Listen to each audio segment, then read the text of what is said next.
Sarvodaya public school की online class में आपका स्वागत है। देखिए, अपन ने राजस्थान की जनसंख्या में जनजातियों के बारे में अपना कल पाठ जो शुरू हुआ था 25वां, उसमें अपन ने राजस्थान की जनसंख्या की विशेषताएं पढ़ी थी। जनसंख्या किसे कहते हैं, जनसंख्या की विशेषताएं अपन ने पढ़ी। जनसंख्या में कौन सा स्थान है राजस्थान का, लिंगानुपात, साक्षरता दर, ये अपन ने पढ़ लिया था राजस्थान के बारे में। उसके बाद देखें तो अपन ने राजस्थान में जनसंख्या वितरण के प्रभावित करने वाले कारक पढ़े थे। भौतिक कारक हैं, आर्थिक कारक हैं, सामाजिक एवं सांस्कृतिक कारक हैं। तो 2 कारक उसमें याद करने। उसके बाद अपन ने जनसंख्या वृद्धि के बारे में पढ़ा था कि किसी निश्चित अवधि में किसी समय एक विशेष स्थान पर जनसंख्या में जो वृद्धि होती है वो जनसंख्या वृद्धि कहलाती है।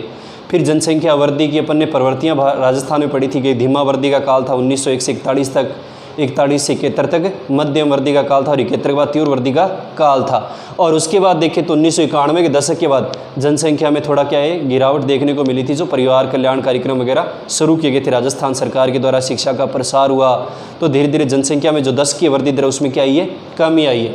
उसके बाद आज अपन पढ़ेंगे जनसंख्या घनत्व के बारे में। देखिए, इसमें जनसंख्या घनत्व अपन ने 2 बार पहले पढ़ चुके हैं। एक अपन ने बाहर जनसंख्या और अर्थव्यवस्था के 14वें पाठ में पढ़ा था जनसंख्या घनत्व के बारे में। एक अपन ने मानव भूगोल के बारे में पढ़ा था, जहाँ विश्व के जनसंख्या घनत्व की चर्चा की थी। तो अपन का पढ़ा हुआ है वही यहाँ पर जनसंख्या घनत्व है। यहाँ किसके बारे में पढ़ेंगे अपन, राजस्थान के संदर्भ में पढ़ेंगे। सबसे पहले जनसंख्या घनत्व किसे कहते हैं, अपन सबको एक परिभाषा याद है कि प्रति इकाई या प्रति वर्ग किलोमीटर क्षेत्र में निवास करने वाले, यानी प्रति इकाई वर्ग किलोमीटर क्षेत्र में निवास करने वाले लोगों की संख्या क्या कहलाती है, जनसंख्या घनत्व कहलाती है। और जनसंख्या घनत्व क्या होता है, जनसंख्या और धरातल के बीच का क्या होता है, अनुपात होता है। ये अपन ने पहले पढ़ा है कि उस क्षेत्र में जनसंख्या कितनी है और कुल घनत्व कितना है। जैसे अपन राजस्थान का जनसंख्या घनत्व अपन ने पढ़ा था कि 2011 की जनगणना के अनुसार कितना है, 200 व्यक्ति प्रति वर्ग किलोमीटर है। तो राजस्थान की कुल जनसंख्या 6,86,00,000 है और उसमें राजस्थान के क्षेत्रफल का क्या देते हैं, भाग देते हैं, जो 3,42,239 वर्ग किलोमीटर है। जनसंख्या घनत्व का सूत्र अपन को याद ही है कि कुल जनसंख्या बटे क्या होता है, कुल क्षेत्रफल होता है। यानी किसी प्रदेश की कुल जनसंख्या बटे कुल क्या होता है, क्षेत्रफल होता है। वही क्या कहलाता है, जनसंख्या घनत्व कहलाता है। तो यहाँ परिभाषा याद करनी है, सूत्र याद रखना है। जनसंख्या घनत्व किसे कहते हैं, ये अपन 2 बार पहले पढ़ चुके हैं, भारत, लोक अर्थव्यवस्था और मानव भूगोल में। ठीक है, कि प्रति इकाई वर्ग किलोमीटर क्षेत्र में निवास करने वाले लोगों की संख्या क्या कहलाती है, जनसंख्या घनत्व कहलाती है। या फिर जनसंख्या और धरातल के मध्य क्या होता है, एक अनुपात होता है। या सूत्र देखें तो कुल जनसंख्या बटे कुल क्षेत्रफल है। उसके बाद 2-3 बातें याद करनी है। अपन ने राजस्थान का पढ़ा था कितना, 200 व्यक्ति प्रति वर्ग किलोमीटर है, वो अपन पहले लिख चुके। यानी जनगणना के अनुसार देखें तो राजस्थान का कितना जनसंख्या घनत्व है, 200 व्यक्ति प्रति वर्ग किलोमीटर है। उसके बाद राजस्थान में सर्वाधिक और न्यूनतम जिलों का भी याद रखना है। राजस्थान में देखें तो सर्वाधिक जयपुर का है, 595 व्यक्ति प्रति वर्ग किलोमीटर है, याद में रखना है। और राजस्थान में न्यूनतम देखें तो किसका है, जैसलमेर का है, कितना है, 17 व्यक्ति प्रति वर्ग किलोमीटर है। यानी सभी का नहीं पूछेंगे, लेकिन न्यूनतम और सर्वाधिक आपको ध्यान में रखना है। तो ये जनसंख्या घनत्व में 2 बातें याद रखनी है।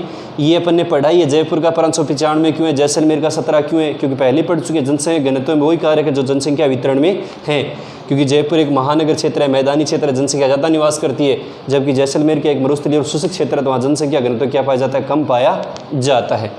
तो जनसंख्या घनत्व में 3 ही बातें याद करनी है। परिभाषा, प्रति इकाई वर्ग किलोमीटर क्षेत्र में निवास करने लोगों की संख्या क्या कहलाती है, जनसंख्या घनत्व कहलाती है। राजस्थान का औसत अपन ने पहले ही पढ़ा है, 200 व्यक्ति प्रति वर्ग किलोमीटर। राजस्थान में सर्वाधिक जयपुर का 595 और न्यूनतम जैसलमेर का 17 व्यक्ति प्रति वर्ग किलोमीटर है। तो ये न्यूनतम और सर्वाधिक राजस्थान में आपको ध्यान में रखना है। उसके बाद आता है लिंगानुपात के बारे में। देखिए, लिंगानुपात के बारे में अपन पहले ही पढ़ चुके हैं। लिंगानुपात क्या होता है, अपन ने विश्व के संदर्भ में भी पढ़ा था और भारत, लोक और अर्थव्यवस्था थी, उसमें भी अपन ने पढ़ा था लिंगानुपात। वही परिभाषा यहाँ ध्यान रखनी है कि प्रति 1000 पुरुषों के पीछे स्त्रियों की संख्या क्या कहलाती है, लिंगानुपात कहलाती है। अर्थात स्त्री और पुरुषों की जनसंख्या के बीच क्या होता है, एक अनुपात होता है। इसकी गणना इस प्रकार करते हैं कि 1000 पुरुषों पर जो स्त्रियों की संख्या है वो क्या होता है, कि लिंगानुपात कहलाता है। तो सरल है, सब ने पढ़ा है, परिभाषा याद रखनी है कि प्रति हजार पुरुषों पर स्त्रियों की औसत जनसंख्या या संख्या क्या कहलाती है? लिंगानुपात कहलाती है। सूत्र याद रखना है, स्त्रियों की कुल जनसंख्या या स्त्रियों की संख्या एक ही बात है, यानी स्त्रियों की कुल जनसंख्या बटे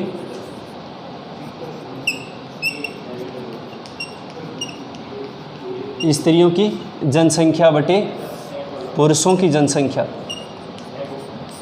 पुरुषों की कुल जनसंख्या, और गुणा में क्या होता है? इसमें 1000 होता है। तो ये लिंगानुपात का क्या रखना है? सूत्र ध्यान में रखना है, जो अपन पहले भी पढ़ चुके हैं कि स्त्रियों की कुल जनसंख्या बटे पुरुषों की कुल जनसंख्या गुणा 1000 होता है। तो ये लिंगानुपात में देखना है कि लिंगानुपात किसे कहते हैं? प्रति हजार पुरुषों पर स्त्रियों की औसत संख्या क्या होती है? लिंगानुपात होती है। और लिंगानुपात ज्ञात करने का सूत्र जो भारत में पढ़ा था वो यहीं पे, स्त्रियों की कुल जनसंख्या बटे पुरुषों की कुल जनसंख्या। उसके बाद राजस्थान का औसत लिंगानुपात अपन को ध्यान में रखना है, कितना है? 928 है। ठीक है, यदि राजस्थान में देखें तो औसत लिंगानुपात 2011 की जनगणना के अनुसार है, वो 1000 पुरुषों पर कितना है? 928 है। ठीक है, यह औसत लिंगानुपात है, ध्यान में रखना है। फिर राजस्थान में सर्वाधिक और न्यूनतम जिले वो आपको याद नहीं करने। सर्वाधिक डूंगरपुर में है 994 और न्यूनतम धौलपुर में 2011 में 845, लेकिन वो लिंगानुपात में आपको ध्यान में नहीं रखने। केवल एक तो लिंगानुपात किसे कहते हैं? लिंगानुपात ज्ञात करने का सूत्र, और राजस्थान का औसत लिंगानुपात ध्यान में रखना है 2011 की जनगणना के अनुसार कितना है? 928 है, यानी 1000 पुरुषों के पीछे कितनी स्त्रियां? राजस्थान में 928 है। तो कितने शेष बच गए? 72 क्या रह गए? शेष रह गए। ठीक है, उसके बाद है लिंगानुपात कम होने के कारण। राजस्थान में 2 कारण याद रखने, यानी वही कारण है जो अपन ने कहाँ पर पढ़े थे? भारत में पढ़े थे। वही कारण किस में? राजस्थान में कम लिंगानुपात होने के कारण। जैसे पहला कारण पढ़ चुके हैं अपन कि समाज में देखें तो महिलाओं की अपेक्षा जो बालक यानी लड़कियों की अपेक्षा लड़कों को ज़्यादा महत्व दिया जाता है। दूसरा देखें तो लिंग परीक्षण की सुविधा है, उसके कारण क्या होती है? कन्या भ्रूण हत्या है, उसके कारण बालिकाओं की संख्या में क्या आ रही है? कमी आ रही है। दहेज प्रथा को भी अपन एक कारण मान सकते हैं। वंश परंपरा चलाए जाने की जो झूठी एक चलती है परंपरा है कि लड़कों को क्या दी जाती है? ज़्यादा वरीयता दी जाती है लड़कियों की तुलना में। तो कोई 2 कारण याद रखने जो अपन ने भारत में पढ़े थे, वही कारण यहाँ लिंगानुपात में देखने हैं कि समाज में बालिकाओं की अपेक्षा बालकों को शिक्षा इन क्षेत्रों में अधिक क्या दिया जाता है? महत्व दिया जाता है। लिंग परीक्षण की जो सुविधा उसके कारण भी देखें तो लिंगानुपात में कमी आ रही है, और दहेज हत्या भी देखें वो भी क्या घटते लिंगानुपात का एक कारण है। तो इसके कारण भी क्या होती है? लिंगानुपात में देखें तो कमी आ रही है। तो ये लिंगानुपात कम होने के 2 कारण याद रखने। उसके बाद देखिए थोड़ा सा साक्षरता के बारे में पढ़ेंगे। वो अपन ने भारत में पढ़ा है, सेम वही राजस्थान के बारे में। यानी साक्षर व्यक्ति किसे कहते हैं? एक परिभाषा अपन ने पढ़ी थी कि 7 वर्ष से अधिक आयु का वह महिला या पुरुष जो किसी भाषा को पढ़ सके, लिख सके या समझ सके, वो क्या कहलाता है? यानी पढ़ सके, लिख सके या फिर समझ सके, वो किसकी श्रेणी में रखती है सरकार? साक्षरता की श्रेणी में रखा जाता है। तो वो क्या कहलाता है? साक्षर कहलाता है। ठीक है, साक्षर की परिभाषा याद रखनी है। फिर साक्षरता दर कैसे ज्ञात करते हैं? एक सूत्र है कि साक्षर जो जनसंख्या है बटे 7 वर्ष या उससे अधिक आयु की जनसंख्या, जिसको अपन क्या रखेंगे? साक्षरता की सूची में रखते हैं, और गुणा किससे कर देते हैं? 100 से कर देते हैं। तो उससे क्या आती है? साक्षरता दर निकल जाती है। तो इसमें थोड़ा ध्यान रखना है। साक्षरता दर ज्ञात करने का एक सूत्र है कि कुल साक्षर जनसंख्या कितनी है कुल, और उसमें 7 वर्ष से अधिक आयु की जनसंख्या कितनी है, जिसको अपन साक्षर की श्रेणी में रखेंगे, और गुणा किससे करते हैं? 100 से करते हैं। तो एक साक्षरता दर है औसत, वो क्या होती है? निकल जाती है। जैसे अपन ने उसमें पढ़ा था 2011 के अनुसार राजस्थान की जो साक्षरता दर है जनसंख्या विशेषता में पढ़ा था कितनी है? 67.06% है। तो ये साक्षरता दर ज्ञात करने का सूत्र है। और राजस्थान में अपन ने पढ़ा था सर्वाधिक कोटा की है, न्यूनतम किसकी है? जालोर की है। वो अपन ने जनसंख्या की विशेषता में पढ़ लिया था। तो यहाँ साक्षर किसे कहते हैं? देखना है कि 7 वर्ष से अधिक आयु जो किसी भाषा को पढ़ सके, लिख सके और समझ के साक्षर की श्रेणी में आता है। और साक्षरता दर ज्ञात करने का सूत्र क्या है? साक्षर जनसंख्या बटे 7 वर्ष से इसकी अधिक आयु की जनसंख्या गुणा किससे कर देंगे? 100 से कर देंगे तो क्या हो जाएगी? प्रतिशत में आ जाएगी साक्षरता दर। उसके बाद देखें तो है साक्षरता दर को प्रभावित करने वाले कारक। जो अपन ने भारत जनसंख्या और अर्थव्यवस्था के 14वें पाठ में पढ़े थे वही कारक यहाँ पर है। नगरीकरण प्रभावित करता है कि किसी भी देश या राज्य में देखें जहाँ नगरीकरण ज़्यादा होगा उन क्षेत्रों में साक्षरता दर क्या मिलती है, अधिक मिलती है, क्योंकि वहाँ शिक्षा की अच्छी सुविधाएं मिलेंगी तो साक्षरता दर उसमें क्या होती है, लगातार वृद्धि होती है। आर्थिक विकास का स्तर देखें वो भी प्रभावित करता है कि जिन क्षेत्रों या राज्यों में देखें तो आर्थिक विकास ज़्यादा हुआ है उन क्षेत्रों या राज्यों में जो साक्षरता दर है वो क्या मिलती है, अधिक पाई जाती है। जीवन स्तर भी प्रभावित करता है, गरीबी ज़्यादा होगी, पिछड़े हुए क्षेत्र हैं जहाँ शिक्षा का अभाव है, शिक्षा की जो सुविधाएं हैं वो नहीं पहुँच पाई हैं तो उसमें लोगों तक उनका जीवन स्तर अच्छा नहीं है तो वहाँ साक्षरता दर भी क्या पाई जाती है, कम पाई जाती है। और चौथा देखें महिलाओं की सामाजिक स्थिति, यानी महिलाओं की साक्षरता जैसे राजस्थान में देखें तो कम ही है, तो महिलाओं की जो स्थिति है वो भी प्रभावित करती है कि समाज में किस प्रकार की सुविधाएं उनको मिल रही हैं, समाज में स्थिति उनकी किस प्रकार की है, तो वो भी क्या करती है, साक्षरता को प्रभावित करती है। क्योंकि विकसित देशों में अपन ने पढ़ा था वहाँ साक्षरता दर से उत्तरी अमेरिका, यूरोप महाद्वीप की अपन ने की थी सर्वाधिक साक्षरता दर थी, जबकि एशिया महाद्वीप में विकासशील देश हैं ज़्यादा, तो यहाँ पर सामाजिक स्थिति अच्छी नहीं है महिलाओं की, तो साक्षरता दर भी क्या पाई जाती है, कम पाई जाती है। तो वही कारक जो भारत जनसंख्या और संरचना में अपन ने पढ़े थे, कोई 4 कारक देखने, 2 नंबर का कई बार प्रश्न आता है कि साक्षरता दर को प्रभावित करने वाले कोई 4 कारक लिखिए। तो नगरीकरण हो गया, आर्थिक विकास का स्तर है, जीवन स्तर है, और चौथा महिलाओं की सामाजिक स्थिति है। ये क्या करते हैं, प्रभावित करने वाले कारक हैं साक्षरता को। और फिर राजस्थान की कुल साक्षरता अपन ने पढ़ी है वही ध्यान में रखनी है।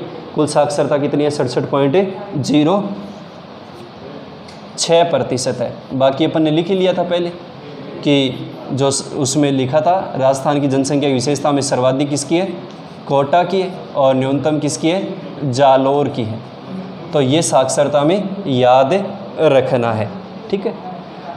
उसके बाद देखिए पढ़ेंगे अपन, ये तो राजस्थान की जनसंख्या के बारे में अपना जनसंख्या वृद्धि, जनसंख्या किसे कहते हैं, लिंगानुपात, और जनसंख्या घनत्व और साक्षरता। उसके बाद जो अपन ने पाठ पढ़ा था उसमें जनसंख्या के बारे में पूरा हुआ। अब पढ़ेंगे अपन जनजातियों के बारे में, ठीक है। अपन ने मानव भूगोल में भी पढ़ी थी जनजाति, ठीक है। 4 जनजाति अपन ने दूसरे पाठ में पढ़ी थी विश्व के संदर्भ में याद हो तो। एक एस्किमो थी, एक बुशमैन थी, एक गोंड थी, एक भील थी और एक संथाल थी। ये जनजातियाँ अपन ने पढ़ी थी, वो विश्व के संदर्भ में थी। यहाँ किसके संदर्भ में पढ़ेंगे, राजस्थान के संदर्भ में पढ़ेंगे। और किसी एक जनजाति का 4 नंबर का प्रश्न आता है, जैसे अब की बार आया कि मेड़ा जनजाति के सामाजिक जीवन का विश्लेषणात्मक अध्ययन क्या कीजिए, प्रस्तुत कीजिए। तो किसी भी एक जनजाति में से प्रश्न पूछा ही जाता है कि उसकी सामाजिक जीवन और उसकी आर्थिक अर्थव्यवस्था उसके बारे में क्या कीजिए, वर्णन कीजिए। तो यहाँ अपन जनजाति के बारे में पढ़ेंगे। सबसे पहले देखिए जनजाति किसे कहते हैं। देखिए जनजाति किसे कहेंगे अपन, कि जनजाति को वनवासी या गिरिजन भी कहते हैं। वनवासी का मतलब वन में निवास करने वाले, और गिरिजन का मतलब होता है ऐसे क्षेत्र जो पहाड़ी क्षेत्रों में रहते हैं या पर्वतों में निवास करते हैं। और जनजाति की अगर परिभाषा देखें तो इनका क्या होता है, सामाजिक संबंध देखें, रीति रिवाज देखें, वो क्या होते हैं, बहुत ही अलग होते हैं, यानी अपने आप में विशिष्ट होते हैं। यानी इनकी बोली अलग होती है, पहनावा अलग होता है, इनका मेल जोल देखें वो भी क्या मिलेगा, अलग मिलेगा। तो उसे अपन किसकी श्रेणी में रखते हैं, जनजाति की श्रेणी में रखते हैं। यानी कोई परिभाषा पूछ ले कि जनजाति कहते किसे, कि जिनका सामाजिक जीवन अलग होता है, सामाजिक संबंध अलग होते हैं, सामाजिक देखें तो उनके रीति रिवाज क्या होते हैं, अलग होते हैं, और उसे अपन किसकी श्रेणी में रखते हैं, जनजाति की श्रेणी में रखेंगे। यहाँ राजस्थान के संदर्भ में देखें तो अपन कई सारी जनजातियाँ इसमें हैं, उनके बारे में देखेंगे। जैसे देखें तो जनजातियों में मीणा है, जैसे गरासिया है, इसके अलावा जैसे भील है, इसके अलावा डामोर है, जैसे इसके अलावा सहरिया है। ये सब क्या है, राजस्थान की जनजातियां हैं। तो इनके बारे में अपन पढ़ेंगे। यहाँ सिर्फ जनजाति की परिभाषा देखने की, वनवासी या गिरिजन कहते हैं वन में रहने वाले या पर्वतीय क्षेत्रों में निवास करने वाले, और इनका सामाजिक संबंध देखें या मेल जोल देखें, भाषा बोली पहनावा वो क्या होता है, भिन्न होता है, अलग होता है, वो सब क्या होते हैं, जनजाति की श्रेणी में आते हैं। कोई 2 विशेषताएँ पूछ ले जनजाति की तो ध्यान में रखनी है कि इनका पहनावा, बोली, भाषा ये क्या होती है, अलग होते हैं। यानी भाषा भी देखें तो अलग मिलेगी, इनकी संस्कृति भी क्या मिलती है, अलग मिलती है। और दूसरा देखें तो ये ज़्यादातर क्या होते हैं, प्रकृति के नज़दीक होते हैं, यानी प्रकृति के नज़दीक रहते हैं, और प्रकृति से क्या होता है, इनका संबंध गहरा होता है। यानी कृत्रिमता से देखें तो इनकी ये क्या होते हैं, दूर होते हैं। तो आज अपन इतना ही पढ़ेंगे, कल अपन जनजातियों के बारे में विस्तार से पढ़ेंगे, मीणा, ग्रासिया, भील इनके बारे में। ठीक।